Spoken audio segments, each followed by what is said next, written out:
नमस्कार। YT coaching के आज के इस नए वीडियो में आपका स्वागत है। मैं विजेंद्र सिंह यादव और आज के इस वीडियो में आपके लिए लेकर आया हूं 10वीं की हिंदी के पाठ्य पुस्तक क्षितिज भाग 2 के अंतर्गत छायावाद के महान कवि प्रसाद जी की रचना आत्मकथ्य कविता के प्रश्नोत्तर। तो आइए बिना किसी देरी के शुरू करते हैं। प्रश्न संख्या 1, कवि आत्मकथा लिखने से क्यों बचना चाहता है? इसके दो मुख्य कारण हैं कि एक तो प्रसाद जी अपने जीवन को अत्यंत साधारण मानते थे। उनके अनुसार उनके जीवन में ऐसा कुछ भी नहीं हुआ था जिसको कि लोगों को बताया जाए। और दूसरा, प्रसाद जी अंतर्मन से बहुत दुखी थे और अपने दुख को, अपनी पीड़ा को वो किसी के साथ में बांटना नहीं चाहते थे। और तीसरा, उन्होंने अपने जीवन में कुछ क्षण ऐसे गुजारे हैं जो प्रेम के क्षण हैं। प्रेम की अनुभूति उनकी निजी अनुभूति है और उस अनुभूति को वह किसी और के साथ बांटना नहीं चाहता, अपितु उसको छुपा के रखना चाहता है। इन 3 कारणों से ही कवि आत्मकथा लिखने से बचना चाहता है। चलिए एक बार गौर करते हैं इस क्वेश्चन के उत्तर पे। कवि आत्मकथा लिखने से इसलिए बचना चाहता है क्योंकि आत्मकथा लिखने से कवि के मन की दुर्बलता व कमियां उजागर हो जाएंगी। उसकी बातों को सुनकर लोग उसका मजाक उड़ाएंगे, उनको उसका मजाक उड़ाने का अवसर मिलेगा और वे खुश होंगे। इसके अलावा कवि को आत्मकथा लिखते समय उसे धोखा देने वालों की पोल पट्टी भी खोलनी पड़ेगी, जिससे उसके जख्म फिर से हरे हो जाएंगे। साथ ही उसे अपने निजी प्रेम के क्षणों को भी उजागर करना पड़ेगा और कोई नहीं चाहता कि ऐसे क्षण उजागर किए जाएं। यही कारण है कि कवि आत्मकथा लिखने से बचना चाहता है। बढ़ते हैं दूसरे प्रश्न की ओर। आत्मकथा सुनाने के संदर्भ में अभी समय भी नहीं। कवि ऐसा क्यों कहता है? जब लोग कहते हैं कि आप अपनी आत्मकथा लिखिए, अपनी आत्मकथा को सुनाइए, अपने बारे में बताइए, तो प्रसाद जी बड़े सरल सहज भाव से कह देते हैं कि अभी समय भी नहीं। तो ऐसा वो क्यों कहते हैं? इसके 2 मुख्य कारण हैं। पहले प्रश्न में भी हमने इस बात पे विचार किया है और वही कारण दोबारा से आते हैं कि एक तो उसने अपने जीवन में अभी तक कुछ खास नहीं किया है और दूसरा, वह अभी शांत है और अपने दुखों को याद करके, अपने अतीत को याद करके, अपने जख्मों को हरा करके वो अशांत नहीं होना चाहता। तो देखते हैं इस सवाल का उत्तर। कवि का मानना है कि उसने अपने जीवन में अभी तक ऐसी कोई महान उपलब्धि प्राप्त नहीं की है जिसके बारे में वह लोगों को बताए और लोग उससे प्रेरणा लें। वैसे भी उसके मन में पीड़ा दबी पड़ी है, उसका मन अशांत है और अपनी आत्मकथा लिखकर वह अपनी शांति को भंग नहीं करना चाहता। यही कारण है कि कवि कहता है कि अभी समय भी नहीं। बढ़ते हैं प्रश्न संख्या 3 की ओर। स्मृति को पाथेय बनाने से कवि का क्या आशय है? तो प्यारे बच्चों, यहां 2 चीजें आप याद रखें कि स्मृति क्या होती है और पाथेय क्या होता है। स्मृति होती है याद और पाथेय होता है संबल, सहारा, अवलंब। तो स्मृति को पाथेय बनाने से कवि का सीधा सीधा आशय तो है कि पिछले जीवन की यादों के सहारे जीवन को जीना।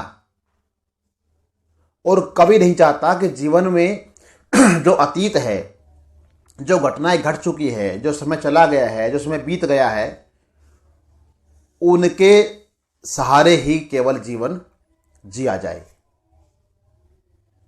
कुछ खट्टी यादें, कुछ मीठी यादें, कुछ अच्छी यादें, कुछ बुरी यादें जीवन में होती हैं।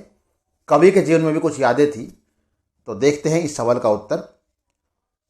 पाथेय शब्द का अर्थ है मार्ग का भोजन, सहारा, संबल, अवलंब। कवि का मानना है कि वह अपने जीवन की मधुर यादों के सहारे ही अपने जीवन को जी रहा है। प्रेम की सुखद अनुभूतियां उसके लिए जीवन का सहारा बनी हुई है और वह अपने जीवन के रास्ते पर थके हुए यात्री के समान केवल सुखद स्मृतियों के सहारे ही जीना चाहता है, लेकिन उन स्मृतियों को किसी को बांटना नहीं चाहता। इसीलिए कवि कहता है कि स्मृति को पाथेय बनाना, स्मृति को पाथेय बनाकर जीना। केवल यादें हैं, उन यादों के सहारे जीवन है, लेकिन उन यादों को किसी को बांटना नहीं है। बढ़ते हैं प्रश्न नंबर 4 की ओर। भाव स्पष्ट कीजिए। भाव होता है इस पंक्ति में निहित इसका अर्थ, इसका आशय, इसका तात्पर्य या कवि का मन क्या कहना चाहता है, वो भाव होता है। तो पंक्तियां है, मिला कहाँ वह सुख जिसका, मैं स्वप्न देखकर जाग गया, आलिंगन में आते आते मुस्क्या कर जो भाग गया। बड़े ही हतोत्साहित तरीके से, बड़े ही दुखद तरीके से और बड़े ही अंतर्मन की पीड़ा से कवि कहता है कि मैं जिंदगी भर सुखों के पीछे भागता रहा, सुखों के पीछे दौड़ता रहा और सुख मुझसे दूर जाते रहे। जितना मैंने सुखों को प्राप्त करना चाहा, जितना मेरे सुखों को हासिल करना चाहा, सुख मेरे हाथ से उतने ही छिटकते रहे। मैं अक्सर सुखी रहने के, खुश रहने के, प्रसन्न रहने के सपने देखता रहा और वो सुख मेरी बाजुओं में आने से पहले ही, मेरे पास आने से पहले ही मुस्कुराकर मुझे चिढ़ाता हुआ, मेरा उपहास उड़ाता हुआ मुझसे दूर चला जाया करता था। तो देखते हैं तात्पर्य क्या है। इन पंक्तियों में कवि कहना चाहता है कि जिन सुखों के सपनों को देखकर वह नींद से जाग जाया करता था, वे वास्तविक जीवन में उसे कभी प्राप्त ही नहीं हुए। वह अक्सर सपने देखता कि उसकी प्रिय उसके आलिंगन में आना चाहती है, लेकिन जो ही वह बाजुएं फैलाकर उसकी ओर बढ़ता और उसे गले लगाना चाहता, वह मुस्कुराकर दूर चली जाती। कहने का तात्पर्य है कि वह अपने जीवन में प्रेम के मामले में सफल नहीं हो पाया और उसकी इच्छाएं अधूरी ही रह गई। अगली पंक्तियां हैं, जिसके अरुण कपोलों की मतवाली सुंदर छाया में, अनुरागनी ऊषा लेती थी निज सुहाग मधुमाया में। इन पंक्तियों का आशय है कि इन पंक्तियों में कवि ने अपनी प्रेमिका के अनुपम रूप सौंदर्य का वर्णन किया है और उसके गालों की चमक को, उसके गालों की सुंदरता को, उसके रूप सौंदर्य को प्रातःकालीन लालिमा से बढ़कर माना है। कवि अपनी प्रेमिका के सौंदर्य का वर्णन करता हुआ कहता है, अभी तो स्वीकार करता है कि वह अनुपम सुंदरी थी। उसके कपोल अर्थात गाल लाल, मतवाले और आकर्षक थे। ऊषा की बेला भी उसके मधुर कपोलों से ही अपनी लालिमा ग्रहण करती थी। कहने का तात्पर्य है कि कवि की प्रेमिका के गाल प्रातःकालीन लालिमा के समान ही बड़े सुंदर व आकर्षक थे। बढ़ते हैं अगले सवाल की ओर। उज्ज्वल गाथा कैसे गाऊं मधुर चांदनी रातों की, इस कथन के माध्यम से कवि क्या कहना चाहता है? तो सीधी सी बात है कि इन पंक्तियों में कवि अपने प्रेम का सुखद वर्णन कैसे करे, इस बारे में कसम में है। इस पंक्ति के माध्यम से कवि कहना चाहता है कि उसके जीवन में सिर्फ अभाव, दुख और पीड़ा है। उसने अपने जीवन में सुखद पलों का कभी एहसास ही नहीं किया, अतः वह मधुर चांदनी के समान सुखदायक क्षणों की बात कैसे कर सकता है। दूसरा, कवि यह भी कहना चाहता है कि जीवन में प्रेम निजी होता है और निजी बात को सबके सामने किस प्रकार व्यक्त किया जा सकता है। तो यहाँ कवि का संकोची स्वभाव हमारे सामने आता है और अपने आत्म परिचय में, अपने आत्म कथ्य में, अपनी आत्मकथा के द्वारा वो अपने जीवन के क्षणों को किस प्रकार लोगों को बताए, इस बारे में संकोच में दिखाई देता है। बढ़ते हैं अगले प्रश्न की ओर। आत्मकथ्य कविता की काव्य भाषा की विशेषताएं उदाहरण सहित लिखो। आपने पूरी कविता पढ़ी, बड़ी मधुर कविता है, इसको हम गा सकते हैं। लयात्मक है और 30 मात्राओं वाले तांटक छंद का इसमें प्रयोग किया गया है। लय बड़ी अच्छी है, तुक बड़े अच्छे हैं। तो इस कविता का जो भाव है वो बड़ा गहन है, छायावादी कविता है, खड़ी बोली की कविता है। ये सारी बातें हमने इस कविता के अंदर पढ़ी। अब इस कविता की काव्यगत भाषा की जो विशेषताएं हैं उनको बारी बारी से अगर हम बात करें तो वो कौन सी हो सकती हैं। गौर कीजिए कि सबसे पहले तो ये देखें कि ये कविता जो है वो छायावादी है। दूसरा, इस कविता की जो भाषा है वो संस्कृत निष्ठ है। तीसरा, इस कविता के अंदर रहस्य की भावना खूब है, भरपूर है। चौथा, कवि ने अलग अलग उपमानों का प्रयोग किया है। लयात्मकता खूब है इस कविता के अंदर। और पूरी की पूरी जो कविता है वो कहीं ना कहीं हमें लगता है कि प्रतीकात्मक है। अगर इस कविता की भाषागत विशेषताओं की बात साधारण तरीके से की जाए तो देखते हैं कैसे लिख सकते हैं इस उत्तर को। आत्मकथ्य कविता में प्रसाद जी ने संस्कृत निष्ठ तत्सम शब्दावली का प्रयोग किया है।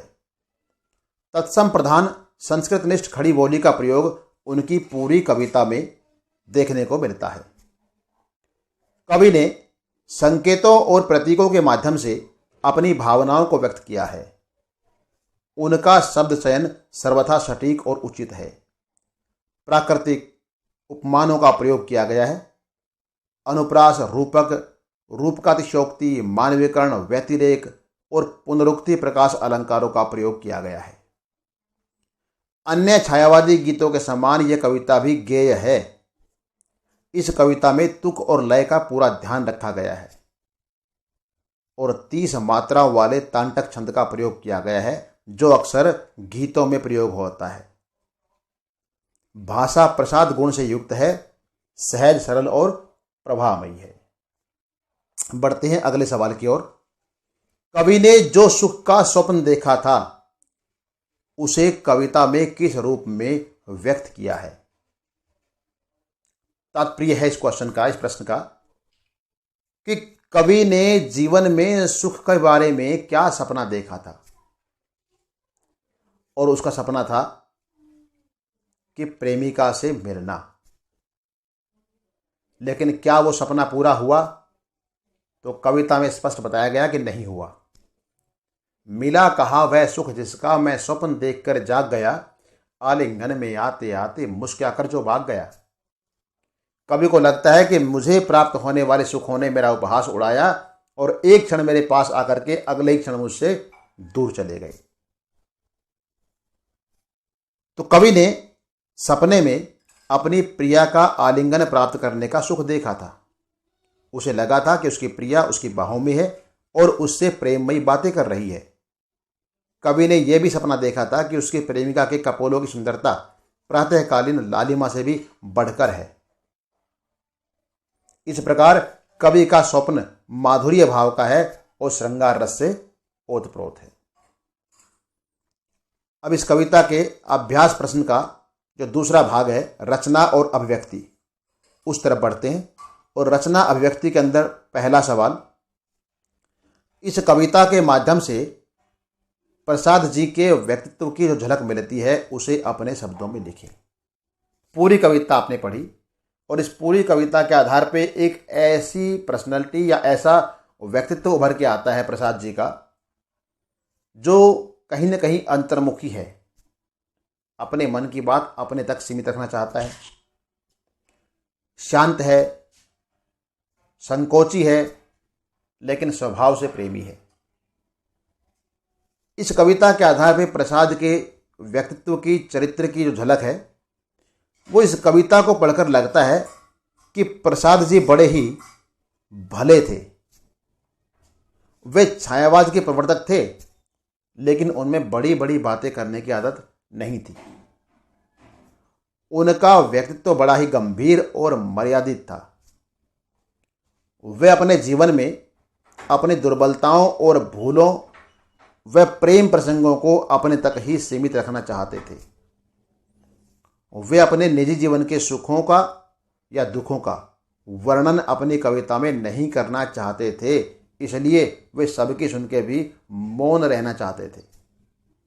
और इन्हीं बातों के आधार पर हम कह सकते हैं कि प्रसाद जी अंतर्मुखी थे, शांत थे, लेकिन संकोची थे, पर स्वभाव से प्रेमी थे।